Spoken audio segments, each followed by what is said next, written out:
जीवन पथको विज्ञानबाट हामीले के सिक्छौँ त? केही अनुकूलता छन्, यहाँ केही प्रतिकूलताहरू छन्।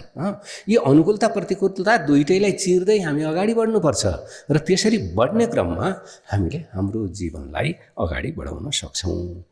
अब अगाडि बढाउन सक्छौँ, फेरि दुःख पाउने अर्को कारण छ, त्यो पनि हामीले जीवनपथको सूत्रले बताइदिन्छ। के बताइदिन्छ भनेदेखि फललाई पुरस्कार हो भनेर हामीले बुझेका छैनौँ।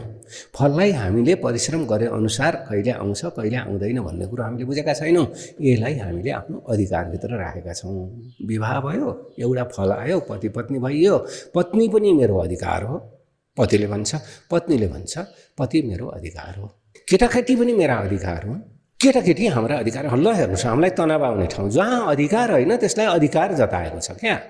फल बहुतै राम्रो होस् र मैले भने जस्तै भइरहोस् भन्ने आकाङ्क्षा छ हाम्रो, फलाकाङ्क्षा। त्यो फलाकाङ्क्षा पूर्ति हुँदैन, फल पुरस्कार भएर आउने हो। त्यसकारण त्यो पुरस्कार भएर आउने बेलामा कहिले हाम्रो फल राम्ररी भने जसरी पूर्ति हुन्छ, कहिले भने जतिको हुँदैन, कमसल भएर पूर्ति हुन्छ। त्यो कमसल हुँदाखेरि पनि हामी हल्लन भएन, काँप्न भएन, अनि बहुत धेरै आउँदाखेरि पनि हामी काँप्न भएन, दुईटै अवस्थामा काँप्न भएन। त्यतिखेर थामिएर बस्नु पर्यो। निष्कम्पम शरणं गच्छामि।